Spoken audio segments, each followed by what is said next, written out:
नमस्ते। अन्तर्राष्ट्रिय आर्य समाजको जुन ब्लग मैले बनाइरहेको थिएँ त्यो बिचमा डिस्कन्टिन्यू भयो किन भन्दाखेरि मेरो फोनको चार्जर नै बिग्रियो है। सो अब चाहिँ म अन्तर्राष्ट्रिय सम्मेलनमा भएका सम्पूर्ण गतिविधिहरू म देखाउँछु। मैले त्यहाँ के टेस्ट गरेँ, के खाएँ, कति रमाइलो गरेँ भन्ने कुराहरू हेर्नुहोस् है त ल बिस्तारी। This is my first time. इसमें है क्या? हाँ, हमने हाफ कट करके रखते हैं ना 10-20 पीस। हाँ। अब उसको दे दूँ? मतलब इस पे ज़्यादा है? हाँ 100%। ज़्यादा नहीं है तो फिर? नहीं हुआ तो मैं भी लाऊंगा आपको और बताओ। मैं कट इट। ओके। 80 रुपीस। ये देखो कैसे बाहर आ रहा है। हाँ ओके नाइस।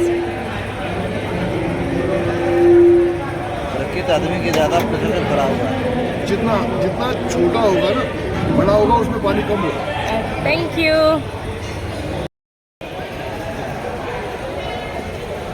कस्तो रहर लाग्थ्यो कि पहिला यस्तो भिडियोहरूमा देखिन्थ्यो नि त नरिवलको पानी स्टरले तानेर खाने, सबैजना खानुहुन्थ्यो नि त होइन। ओ माई गॉड म कहिले खानु होला भनेर लागेको थियो। Let's see. Now I am drinking sipping. I just love it. आजको यस सम्मेलनमा बाबा रामदेव पनि आउनु भएको थियो र बाबा रामदेवलाई हेर्ने भिड craze oh my God.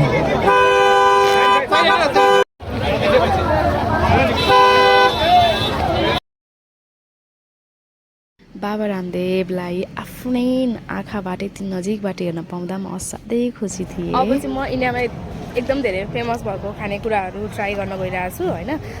Pav bhaji, टिक्की सिक्की के भन्छ होइन, कुल्ची सुल्ची नाम पनि राम्रोसँग थाहा छैन तर त्यो म टेस्ट गर्न गइरहेको छु।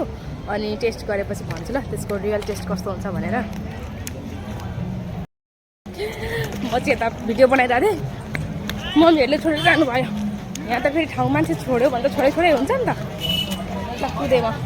दलियम अरे है यो दलियम। सर्दी लाग्यो त आराम गर्दैन। चक्कर हालेको छ त।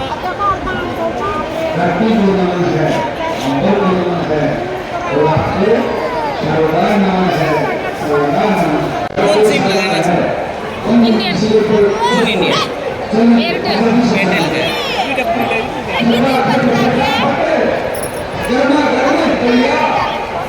ये है हलवा I know दलियम।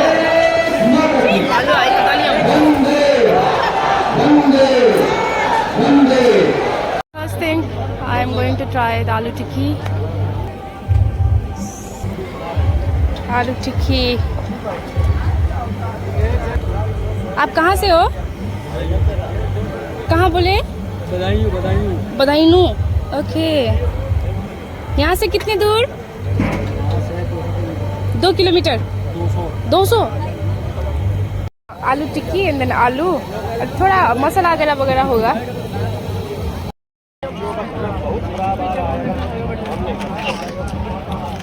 आलू टिक्की आई एम ट्राइंग। मेरो यति बेला दाँत र घाँटी दुखेर कफी सक्नु भएको थिएन होइन। सो बिस्तारै खाइरहेको छु। एकदम धेरै मिठो लागेको थियो मलाई है। आलु टिक्की चाहिँ एकदम धेरै मिठो लाग्यो मलाई। तपाईँहरूले पनि ट्राई गर्न सक्नुहुन्छ है त। त्यसपछि पालो आयो मटर कुल्चाको। एक मटर कुल्चा। मैदे का कुल्चा बनता है। Thank you. मटर कुल्चा पाउरोटी रहेछ यो हुनु चाहिँ होइन। पाउरोटीलाई सेकेर अनि मटरको तरकारीमा दिँदा रहेछ अनि त्यसलाई मटर कुल्चा भन्दो रहेछ। But taste is okay. नहीं होगा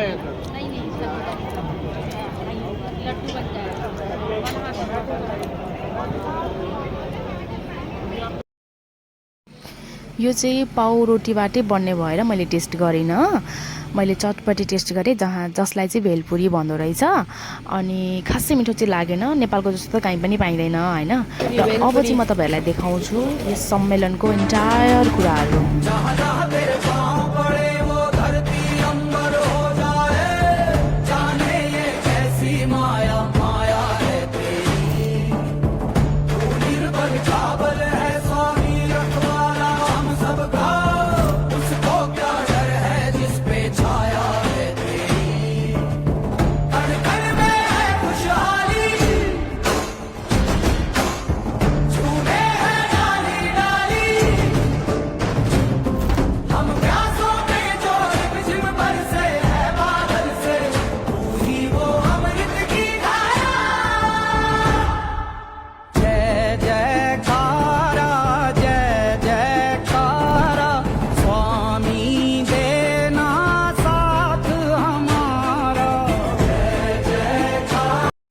सम्मेलनको अन्तिम दिनको दृश्य हो यो है कस्तो माया लाग्यो मलाई ल अस्तिदेखि यही ठाउँमा हामीले खाने बस्ने यही थियो होइन यो यही सम्मेलनमा थियो र आजबाट यो सम्मेलन पनि सकिएको छ भिड पनि सकिएको छ हिजो अस्ति यहाँ खुट्टा टेक्ने ठाउँ हुन्न थियो होइन आज बिहानसम्म हुन थिएन अहिले सबै ठिक छ ल अब भ्लग पनि म यहीँ इन गर्छु आजको लागि यति नै सो टाटा बाई बाई राम्रोसँग बस्नु होला लभ यु अल